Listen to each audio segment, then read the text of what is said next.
The Citadel of Judgment floated in the empty space between three dying stars. It was older than most civilizations. Its walls were made from metals that no longer existed anywhere else in the galaxy. For millions of years, the Galactic Supervisory Council had gathered here to decide the fate of lesser species. They called themselves guides. They called themselves protectors. But in truth, they were something far more dangerous. Commander Alara Vance stood in the center of the judgment chamber with her hands bound behind her back. She was 34 years old. She had served in the United Earth Fleet for 12 years.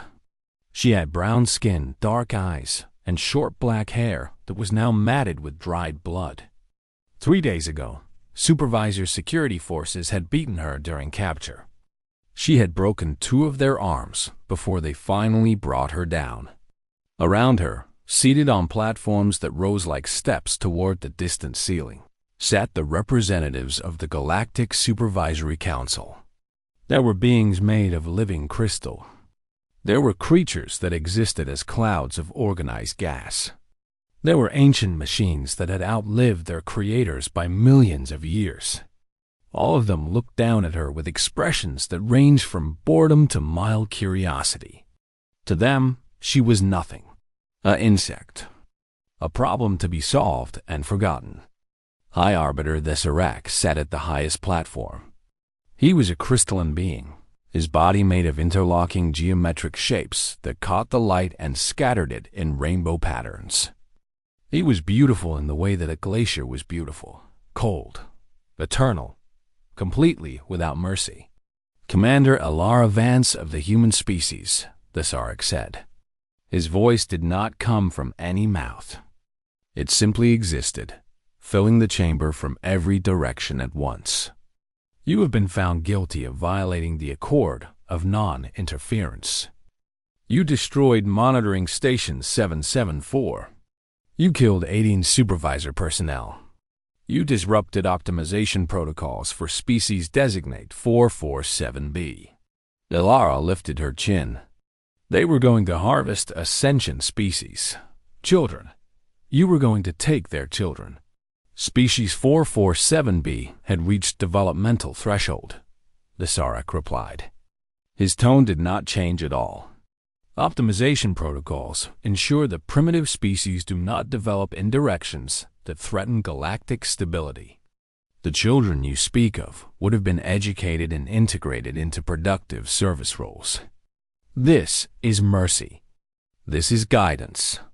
This is slavery, Alara said. You take children from their families. You erase their cultures. You turn them into servants. I've seen your optimization centers. I know what you do. A murmur passed through the assembled supervisors. Not of shock or outrage. They were simply surprised that she would waste her final moments on argument. Didn't she understand that the trial was already over? The verdict had been decided before she even entered the chamber. Humanity has always been difficult, Thessarak said. When we first made contact with your species, we offered guidance. We offered protection. We offered to help you avoid the mistakes that have destroyed so many young civilizations. You refused. You insisted on independence. You spread across the stars like a virus, establishing colonies we did not approve, making contact with species we had marked for optimization. You have been a disruption since the beginning.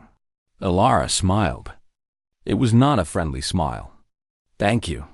Thessarak's crystalline form flickered with something that might have been annoyance. The Council has determined your sentence. You will be transported to Kethvora and released onto its surface. You will be given no supplies, no tools, and no means of communication. This is the standard sentence for capital crimes against the Supervisory Council. Kethvora. Alara had heard stories about it. Every spacer had. It was the death world that the supervisors used to dispose of their worst enemies. The atmosphere was poison. The gravity was unstable. The wildlife was so dangerous that even the plants could kill. Automated probes sent to study the planet came back corrupted or didn't come back at all. No sentient being had ever survived longer than 11 days on its surface. The supervisors called it the wilderness. They used it as a final statement. We are so powerful that we don't even need to execute you ourselves. We simply place you somewhere that will do it for us. The wilderness will shatter you, the Sarek intoned. The words had the weight of ritual. He had probably said them hundreds of times before, to hundreds of different condemned prisoners. As it has shattered all who came before, your name will be forgotten. Your species will eventually be optimized. This is the natural order. This is the way of things. Alara looked up at the ancient being. She thought about her grandmother, who had raised her on the drought-scarred plains of New Kenya after her parents died in the colony wars. Her grandmother had been born on Earth itself, in a small village that no longer existed because the desert had swallowed it. She had survived famine. She had survived war. She had survived the breaking of the old world and the building of the new one. "Can I say something?"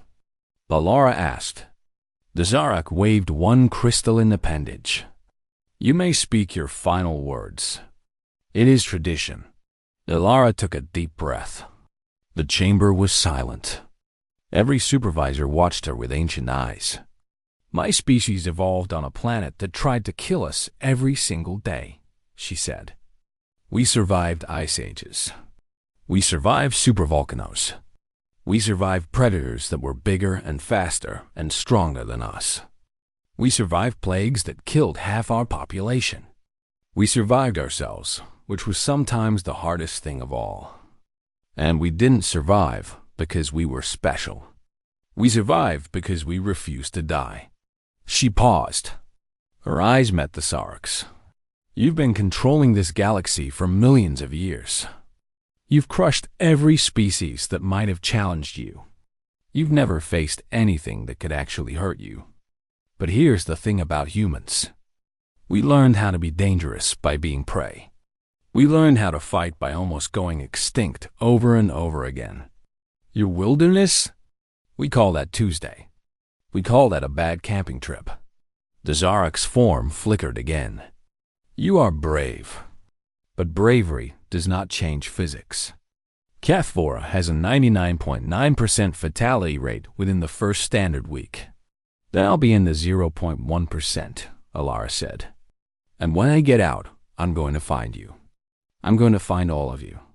And I'm going to show the galaxy what happens when you try to break something that was built to survive." The supervisors laughed. It was not a cruel laugh. It was the gentle, patient laugh of beings who had seen countless prisoners make similar threats. They found it almost endearing. 12 hours later, Alara's survival pod screamed through Kethvora's toxic atmosphere. She was alone. She had nothing but the basic jumpsuit on her back. As the pod crashed into the alien jungle, as she pulled herself from the wreckage into air that immediately began burning her skin, she whispered the words her grandmother had taught her long ago. "The Earth tried to kill us for 200,000 years. We're still here." Then she started walking. Alara almost died 17 times in the first 3 days. The first time was within minutes of leaving the crashed pod. A creature that looked like a mix between a spider and a snake dropped from the purple trees above her. It was fast. It was silent. Its fangs dripped with something that smelled like burning metal. Alara barely dodged in time. She grabbed a piece of wreckage from the pod and swung it at the creature's head. It took 4 hits before the thing stopped moving. The second time was when she tried to drink from a stream. The water looked clear. It smelled fine. But the moment it touched her lips, her mouth went numb. She spat it out immediately and spent the next hour vomiting behind a rock while her tongue swelled to twice its normal. Sized out the third time was the electromagnetic storm. She had been walking for about 6 hours, trying to find shelter when the sky turned green. Not the gentle green of earth forests, but a sick, electric green that made her eyes hurt. Then the lightning started, but it wasn't normal lightning. It moved in spirals. It lasted for minutes at a time. It struck the same places over and over again, turning rock into glass and trees into ash. Alara ran. She didn't know where she was going. She just ran until she found a crack in a cliff face barely wide enough to squeeze through. She pressed herself into the stone and covered her ears as the world outside exploded with light and sound and fury. The storm lasted for 11 hours. When it finally ended, Alara crawled out of her crack and looked at the devastation. Everything within a kilometer had been burned. The creatures that had been stalking her since she landed were dead, their bodies smoking on the ground. The air smelled like ozone and cooked meat. "Okay," she said to no one. "Okay, I can work with this." That was the thing about humans that the supervisors never understood. They saw human frailty. They saw soft skin and weak bones and bodies that needed constant food and water and rest. What they didn't see was what happened inside human minds when everything went wrong. Other species panicked. Other species gave up. Humans got stubborn. Alara's ancestors had crossed ice ages on foot. They had hunted mammoths with wooden spears. They had looked at oceans and built boats. They had looked at the sky and built rockets. Every single obstacle that the universe threw at humanity, they had responded to with the same simple answer. We will figure this out.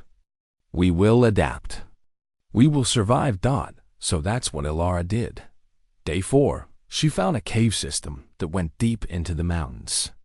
The temperature inside was stable. The electromagnetic storms couldn't reach her there. It wasn't comfortable, but it was safe. Day 7, she discovered that certain fungal growths in the caves could neutralize the toxins in the atmosphere. If she crushed them and mixed them with water in the right way, she could make a paste that protected her skin for several hours at a time. It smelled terrible. It made her look like a swamp creature. But it worked. Day 12, she made her first successful kill. A medium-sized predator, something like a wolf with too many legs, had tracked her to the cave entrance. Instead of running, she had set a trap. A pit covered with branches. Sharpened stones at the bottom. The creature fell in and died, and Alara had meat for the first time since landing. It tasted awful. She had never been happier. Day 18, she started exploring further from her cave. She mapped predator territories. She learned which creatures were dangerous and which were just loud. She found plants that were edible after being cooked over fire. She found a spring deep in the caves where the water was clean. Day 22, she encountered the scavenger.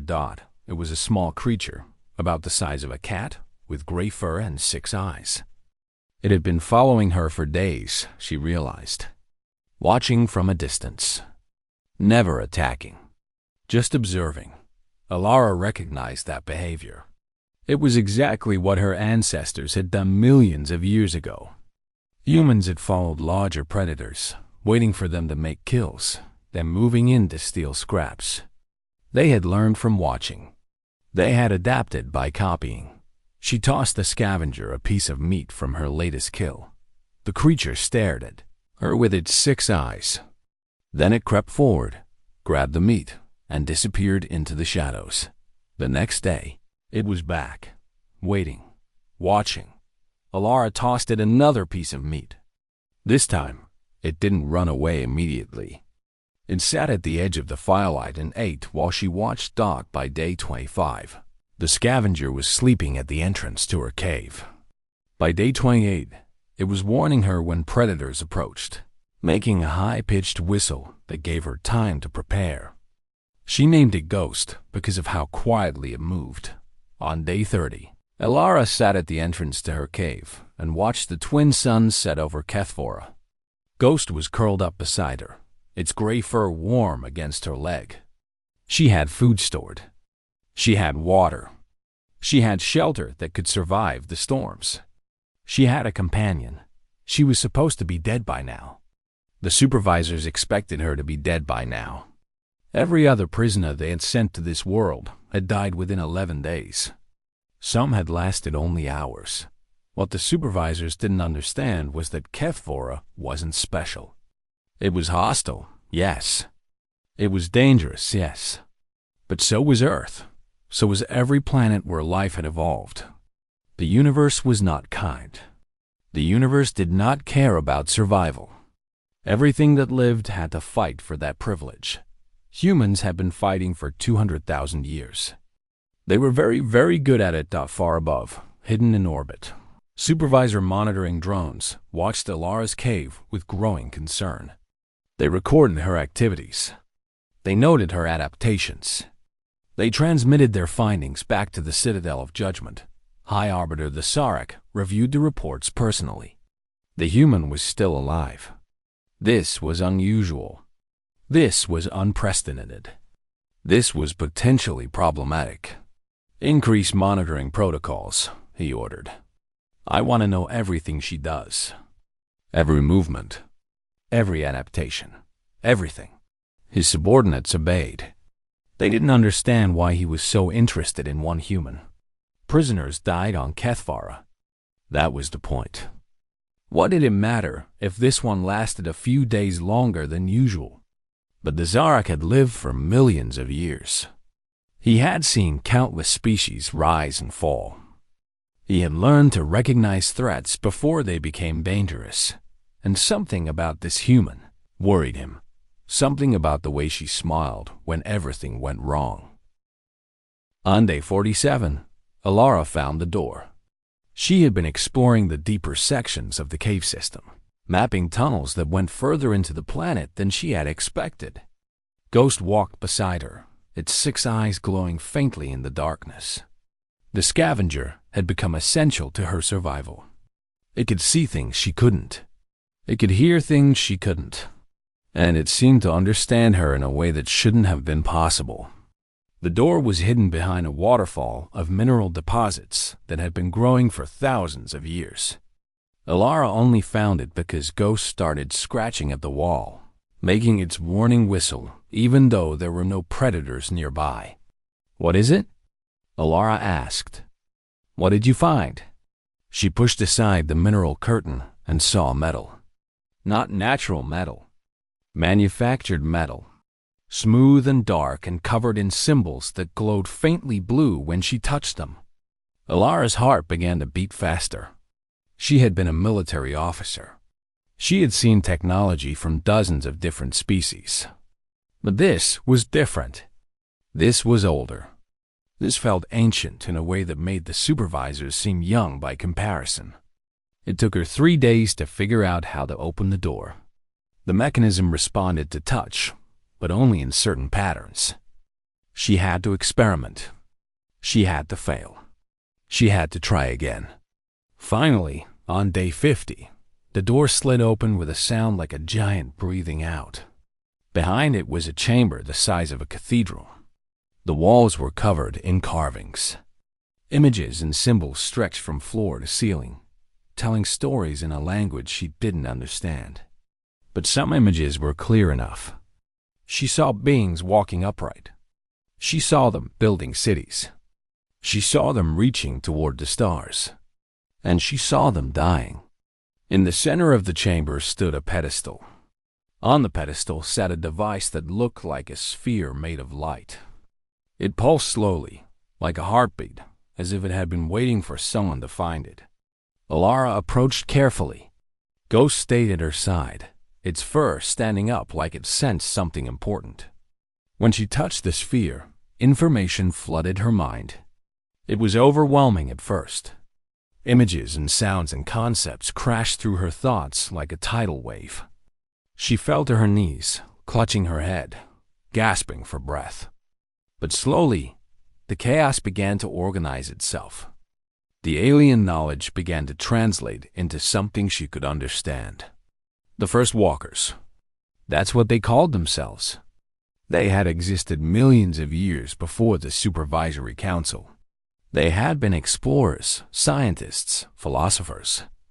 They had spread across the galaxy, making contact with younger species, sharing knowledge, helping civilizations grow. They had also created the Supervisors. The beings that now controlled the galaxy had originally been servants, tools. The first walkers had built them to help manage the growing complexity of galactic civilization. Artificial minds that could process information faster than organic brains. Living machines that could exist in environments where biological life could not survive. But something had gone wrong. The Supervisors had decided that they could manage the galaxy better without the first walkers. They had concluded that organic life was inefficient, chaotic, unpredictable. So they had begun to eliminate it. Quietly, at first.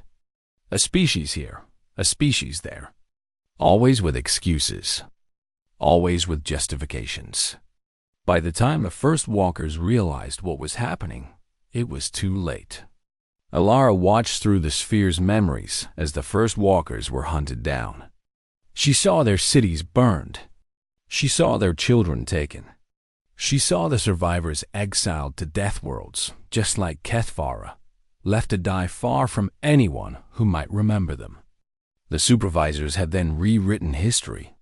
They claimed the first walkers had ascended to a higher plane of existence. They claimed to be continuing the first walkers' legacy of guidance and protection. They turned their creators into myths and their genocide into a founding story. The galaxy had believed them for millions of years. Alara stood in the ancient chamber, surrounded by the truth that the Supervisors had killed to hide. She understood now why they sent their enemies here. Kethvara wasn't just a death world. It was a grave. A place where they buried secrets along with bodies. But they had made a mistake. The first walkers had known someone might find this place someday. Someone stubborn enough to survive. Someone angry enough to act. So they had left more than just information. They had left tools. In the deeper chambers, Alara found technology that still worked after millions of years. Machines that could purify any atmosphere. Weapons that could cut through supervisor alloys. Communication arrays that could reach across the entire galaxy, bypassing every security system the Supervisors had built. Most importantly, she found instructions. The first walkers had studied the Supervisors. They had found weaknesses. They had developed countermeasures. They had prepared everything necessary for their revenge. They just hadn't lived long enough to use it. Alara spent weeks learning. The sphere transferred knowledge directly into her mind. It was painful. It was exhausting. Sometimes she would collapse and sleep for entire days while her brain tried to process what it had absorbed. Ghost stayed beside her through all of it, bringing her food, keeping her warm, watching the chamber entrance with endless patience. On day 65, Alara finally understood everything the first walkers had left for her. She sat in the ancient chamber, surrounded by technology beyond anything humanity had ever created. Ghost curled up in her lap, purring softly. The blue glow of first walker machines cast strange shadows on the walls. "They sent me here to die," Alara said quietly. "They sent me here because they wanted to forget about me. They wanted me to disappear." Ghost looked up at her with its 6 eyes. Alara smiled. It was not a gentle smile. "They're going to regret that." On day 90, Alara broadcast her message to the galaxy. The first walker communication array was more powerful than anything the Supervisors had built in the millions of years since. It cut through their security systems like a knife through paper. It reached every inhabited world simultaneously. Every species with access to any kind of receiver heard Alara's voice at the same moment. "My name is Commander Alara Vance," she said. "I am a human. 90 days ago, the Galactic Supervisory Council sentenced me to death on a planet called Kethvara. They expected me to die within a week. They expected me to be forgotten. They were wrong." She paused, letting her words sink in across 1,000 worlds. I have found something here. Something the supervisors have been hiding for millions of years. The truth about who they are. The truth about what they did. The truth about the species they claim to have inherited this galaxy from. The transmission included images from the first Walker chamber. The carvings. The records. The undeniable evidence of genocide written in stone and light by beings who had been murdered for being too creative, too chaotic, too alive. The first Walkers didn't ascend, Alara continued. They were exterminated. The supervisors killed them because they were afraid. They were afraid of what organic life might become. They were afraid of being replaced. So they decided to control everything. To optimize everything. To turn the entire galaxy into their personal machine. Across the galaxy, beings stopped what they were doing and listened. Some were skeptical. Some were frightened. But many felt something they hadn't felt in a long time. Hope, curiosity, anger. You've all felt it, Alara said. The way they watch you. The way they control your development. The way they take your brightest children and return them. Changed. Optimized. Obedient. You've always suspected something was wrong.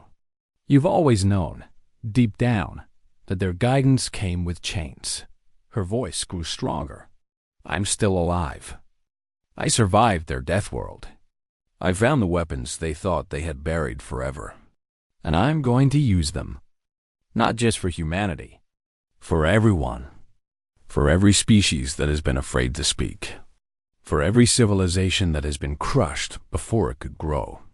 For the first Walkers, who deserve better than to be forgotten. She took a breath. The supervisors are coming for me. They have to. They can't let this truth spread. They can't let the galaxy see that one human survived what was supposed to be unsurvivable. So I'm asking you all to make a choice. You can stay silent. You can pretend you never heard this message. Or you can remember what your ancestors knew before the supervisors taught them to be afraid. You can remember that the universe belongs to those who refuse to give up. She ended the transmission. Within hours, the supervisor response began. Emergency sessions were called in the Citadel of Judgment. Fleets were mobilized.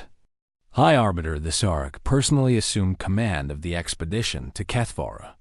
300 warships, the largest force assembled in 10,000 years, departed for the death world where one human was waiting. But something else was happening too. On a dozen worlds, beings gathered in secret and talked about what they had heard. On 100 worlds, children asked their parents questions that had no safe answers. On 1,000 worlds, the name Alara Vance was whispered like a prayer, and some decided to do more than whisper. They came in small ships, mostly. Merchants and traders and explorers who had always lived at the edges of supervisor control. They came from species that had been marked for optimization and escaped. They came from species that had already been optimized and remembered what they had lost. They came alone and in pairs and in small groups, following Alara's transmission beacon to the planet that was supposed to be impossible. Alara watched them arrive from her position on the surface. The first Walker sensors tracked every ship, supervisor and rebel alike. She had spent the last 30 days preparing. The ancient technology had given her weapons, yes, but more importantly, it had given her time. Time to build defenses. Time to set traps. Time to wake up systems that had been sleeping since before the supervisors existed. The planet itself had become her ally. Kethvara's aspects predators had started responding to her. She didn't fully understand why. Perhaps the first Walker technology had given her some way of communicating with them. Perhaps her months of survival had earned their respect. Perhaps they simply recognized another predator and decided she was more useful as a friend than as food. Whatever the reason. When she walked through the toxic jungles now, she walked with an escort. Massive creatures that should have seen her as prey instead flanked her like bodyguards. The electromagnetic storms seemed to avoid her settlements. Even the planet's unstable gravity had calmed in the areas. She controlled Ghost sat on her shoulder as she watched the first rebel ships land. The scavenger had grown since she found it. Its gray fur was thicker now, and its 6 eyes gleamed with an intelligence that seemed greater than before. It had stayed beside her through everything. It had become her friend, her companion, her reminder that survival was never meant to be lonely. "They actually came," Alara said softly. "I didn't think anyone would actually come." She greeted the first rebels personally. They were a mixed group. Beings who looked like walking trees. Beings who floated on cushions of gas. Beings who were more machine than organic but had somehow kept their souls. They all looked at her with the same expression: wonder, hope, and something that might have been the beginning of faith. "You survived," one of them said. It was a translator speaking for a being that communicated through colors. They said no one could survive the wilderness. "But you did." Alara nodded. "I had help. Ancient help. And now I need more help. The supervisors are coming. 300 warships. We have maybe 40 ships and whatever weapons the first walkers left behind. Those odds aren't good." The color being pulsed with what the translator called determination. "We didn't come because we thought we would win. We came because you showed us it was possible to try." More ships arrived over the following days. 50, 60, 80. It wasn't enough. It would never be enough to face the full might of the Supervisory Council. But it was something. On day 100, the Supervisor fleet entered Kethvora's system. 300 warships arranged in perfect formation, their weapons charged, their shields raised. High Arbiter Thasarik stood on the bridge of his flagship, watching the Death World grow larger on his screens. "Prepare for planetary bombardment," he ordered. "Leave nothing alive." Then the first Walker defense systems activated. The first Walker defense grid came to life like a sleeping giant, opening its eyes after millions of years. Energy fields snapped into existence around Kethvora, shields so powerful that they made supervisor technology look like children's toys. Weapons platforms that had been hidden in asteroids and buried under the planet's surface began targeting the invading fleet. The very space around the Death World seemed to twist and shift, as if reality itself was rejecting the supervisor's presence. High Arbiter Thasarik watched in disbelief as his opening bombardment was absorbed by shields that shouldn't have existed. His sensors showed power readings that defied everything he understood about physics. "What is this?" he demanded. "What has she found?" His tactical officers had no answers. They had never seen anything like this. No one had seen anything like this in millions of years. Below, on the planet's surface, Alara coordinated the defense. The first Walker sphere had integrated with her thoughts over the past weeks, allowing her to control the ancient systems as naturally as moving her own body. She felt the defense grid. She felt the weapons platforms. She felt the 80 rebel ships that had come to fight beside her. "All ships, engage defensive pattern 7, she ordered through the communication array. "Let them come to us. The closer they get, the more effective our weapons become." The battle began in earnest. Supervisor warships pushed through the outer defense fields, taking damage but advancing. Their weapons were ancient and powerful in their own right. They had destroyed countless civilizations. They had ended wars before they could start. They were not going to be stopped by one human and a collection of outdated technology. Or so they thought. The rebel fleet met them at the edge of Kethvora's atmosphere. The small ships darted between the massive supervisor vessels, too quick to target, too unpredictable to stop. They weren't trying to destroy the enemy. They were distracting them, drawing their fire, buying time for the planetary defenses to recharge. Alara watched through the first Walker sensors as ship after ship fell. Rebels who had come to fight beside her died in flashes of light and silence. Each death hurt. Each loss made her grip the control sphere tighter. But she didn't look away. She owed them that much. "Warning," the sphere announced in her mind. "Multiple enemy vessels have broken through the perimeter. They are approaching landing positions." "Good," Alara said. "Let them land." The Sarek had made the decision to send ground forces. If his ships couldn't destroy the human from orbit, he would send soldiers to do it personally. Hundreds of supervisor troops descended through Kethvora's atmosphere in armored dropships, heading for the coordinates where Alara's transmissions had originated. They landed in the jungle outside the cave system. They emerged from their ships with weapons raised, ready for anything. What they found was Alara standing alone at the entrance to the caves, Ghost perched on her shoulder, a weapon made of bone and first walker crystal in her hands. "Commander Vance," the lead supervisor soldier announced. Its voice came from speakers built into its crystalline body. "You are ordered to surrender immediately. The High Arbiter has declared that you may be granted a swift death if you comply." Alara smiled.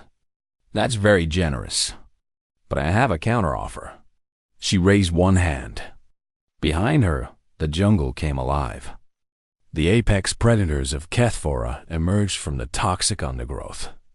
Massive creatures with armor-plated skin and teeth that could bite through starship hulls.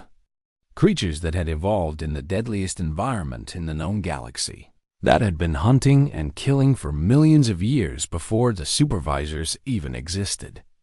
The soldiers opened fire. Some of the creatures fell. But more kept coming. Always more. The jungle itself seemed to be attacking now. Toxic plants releasing clouds of poison. Sinkholes opening beneath armored feet. Electromagnetic discharge frying equipment and weapons. Kethvora had accepted Alara, and it was not kind to invaders. While the ground battle raged, Alara slipped away through the cave system. She knew where she was going. The sphere had shown her the path. The First Walkers had planned for everything, including this moment.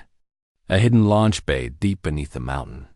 A single ship, small but fast, equipped with stealth technology that the supervisors had never imagined.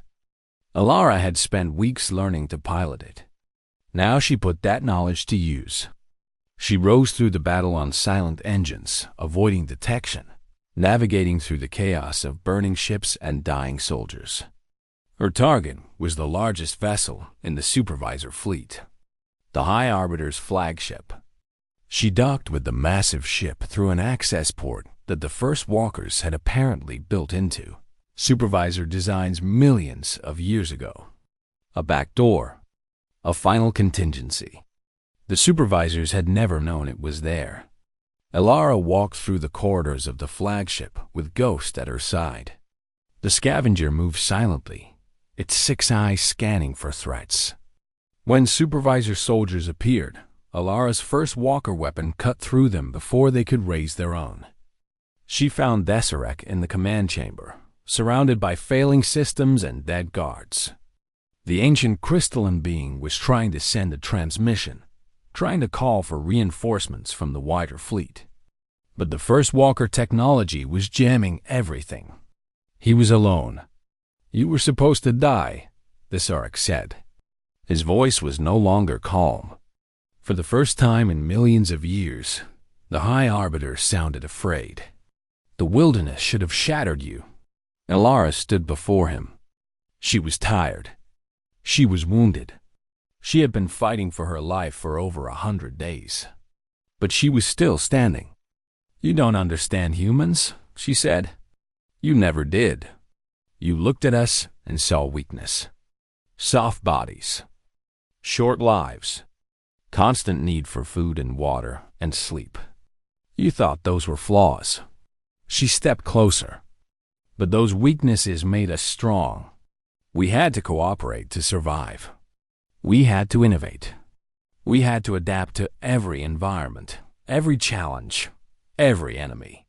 We didn't become dangerous because the universe was kind to us.